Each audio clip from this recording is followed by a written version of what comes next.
एक बार राघव अपनी पत्नी रेखा की जिद करने पर एक सस्ती सी सेकंड हैंड अलमारी ले आता है, जो देखने में बिल्कुल नई जैसी होती है, पर वो अलमारी चुड़ैल ग्रस्त होती है। एक रात रेखा को उस अलमारी से चुड़ैल के हंसने की आवाजें आती हैं। हाँ, ये हंसने की आवाजें तो इसी अलमारी में से आ रही हैं, पर कैसे? रेखा अलमारी खोल के अंदर रखे कपड़े इधर उधर करती है। तभी एक बड़ा सा चुड़ैली हाथ अलमारी के अंदर से निकलता है और रेखा को अंदर खींच लेता है। अरे ये मैं कहाँ आ गई? यहाँ तो हर जगह कंकाल, हड्डियाँ, कटे हुए शरीर के अंग पड़े हुए हैं। फिर उसे पता चलता है कि वो चुड़ैल के महल में पहुँच चुकी है, जो बिल्कुल एक अलग दुनिया है। वहाँ सिर्फ चुड़ैल रहती हैं। वहाँ एक चुड़ैल रानी होती है, जो सब चुड़ैलों पर हुक्म चलाती है और सबको उसकी बात माननी होती है। औरत, चल अब तू नाच के दिखा, और जिंदा रहना है तो मुझे खुश कर। रेखा चुड़ैल रानी को खुश करने के लिए नाचती है। चुड़ैल रानी रेखा के नाच से खुश होके उसे अपने कमरे के बगल वाला कमरा देने का आदेश देती हैं। फिर रात को सब चुड़ैल खाने में मांस, हड्डियां और खून पीती हैं, पर रेखा चुपचाप सहमी हुई डरी हुई एक कोने में बैठी रहती है। फिर सब सोने चले जाते हैं और रेखा भी अपने कमरे में सोने चली जाती है। हे भगवान, कोई तो रास्ता दिखाओ, मैं यहाँ इन चुड़ैलों से कैसे बचूं? जैसे तैसे रेखा उस रात सो पाती है। तभी वो सपने में खुद को किसी गुफा में पाती है और उसे वहाँ एक बाबा दिखाई देते हैं। बाबा कोई तांत्रिक जैसे लगते हैं और रेखा से काफी समय तक बात करते हैं। अलख निरंजन! तांत्रिक बाबा, आप यहाँ कैसे? ये तो चुड़ैल महल है, यहाँ तो सिर्फ चुड़ैल ही रह सकती है। मैं इस चुड़ैल को कब्जे में करने के लिए बहुत सालों से तंत्र मंत्र विद्या अपना रहा हूँ, पर कहीं ना कहीं कुछ कमी रह जाती है। पर इस समावस्था से पहले मुझे किसी भी तरह से काबू में करना होगा, वरना ये 1000 इंसानी आत्माओं को चुड़ैल बनाने की संख्या पूरी करते ही अमर हो जाएगी, और फिर इसके आतंक से कोई नहीं बच पाएगा। पर बाबा, आप कैसे रोकेंगे? इसने मुझे भी छल से अपनी दुनिया में शामिल कर लिया।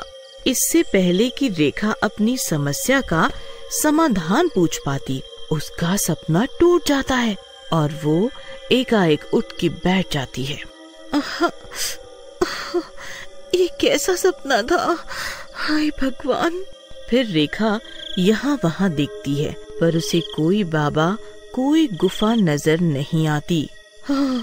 सपने में ये बाबा कौन थे? जरूर भगवान ने मुझे संकेत दिया है। मुझे उस तांत्रिक बाबा की तलाश करनी होगी और वो गुफा भी यहीं कहीं होगी। फिर रेखा उठती है और यहाँ वहाँ गुफा का कोई सुराग ढूंढने लगती है। सारे दरवाजे, दीवारें हड्डियों और कंकाल से बनी होती है। रेखा उन कंकालों को जैसे ही छूती है, जोर जोर से हंसने की आवाजें आती हैं, जिससे वो और भी ज्यादा डर जाती है। तभी अचानक उसका हाथ एक खोपड़ी में लगता है, जो हंसने की बजाय चीख की आवाज निकालती है। ये क्या था?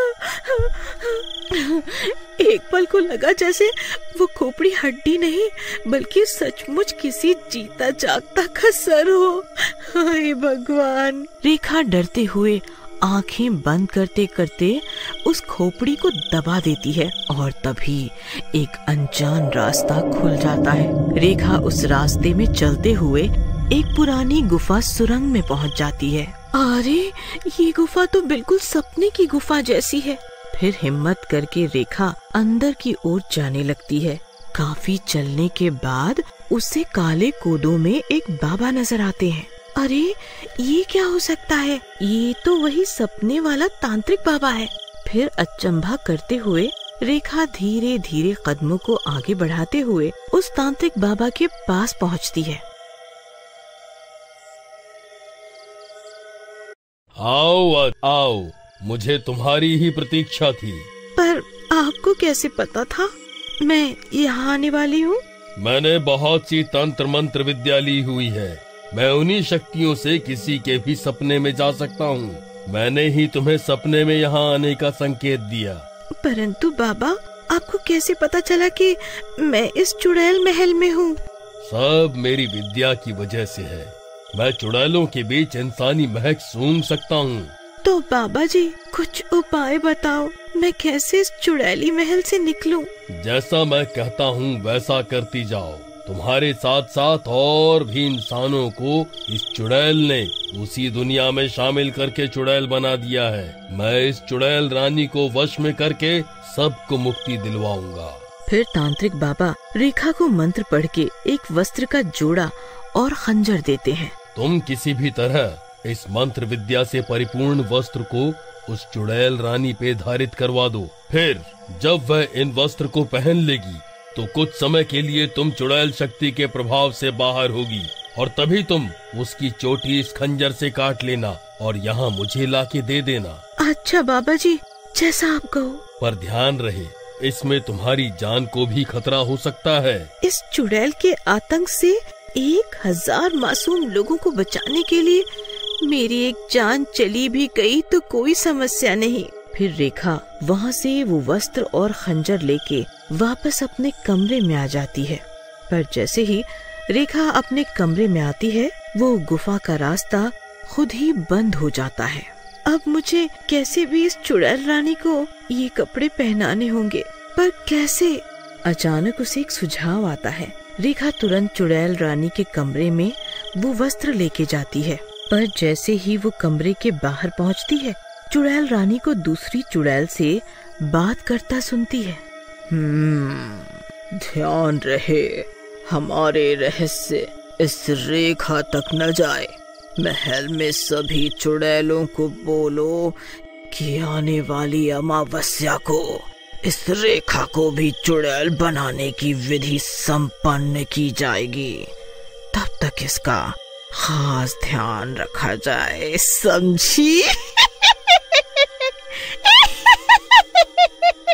जी चुड़ैल रानी, पर वो तो कुछ खाती ही नहीं। कहती है मैं खून नहीं पीऊंगी और ना ही इंसानी मांस खाऊंगी। हाँ, कोई नहीं, उसके लिए इंसानी खाने का प्रबंध करो, जाओ।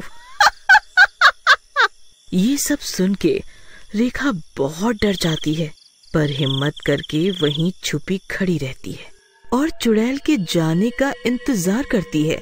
फिर जैसे ही वो चुड़ैल जाती है, रेखा चुड़ैल रानी के कमरे में पहुंच जाती है।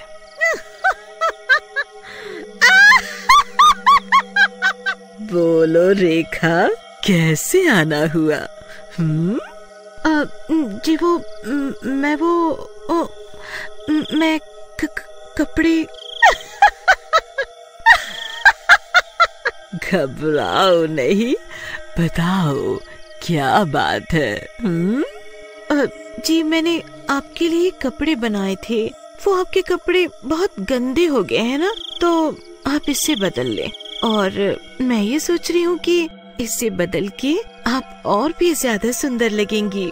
क्या कहा तुमने? मैं सुंदर दिखती हूँ? हाँ हाँ, बहुत सुंदर हो आप। बस ये कपड़े गंदे हो गए हैं जरा, इसलिए आपकी सुंदरता ये कपड़े कम कर रहे हैं। चुड़ैल रानी अपनी तारीफ सुन के और ज्यादा सुंदर लगने के लिए वो मंत्र विद्या वाले कपड़े पहन लेती है। तभी एकाएक चुड़ैल अपनी सुध बुध खो देती है और मौके का फायदा उठा के रेखा उसकी चोटी तांत्रिक बाबा द्वारा दिए गए उस खंजर से काट लेती है। आखिरकार मुझे ये चोटी मिल ही गई। अब इस चुड़ैल का अंत निकट है। अगर आप आगे की कहानी देखना चाहते हैं तो कमेंट करके जरूर बताएं।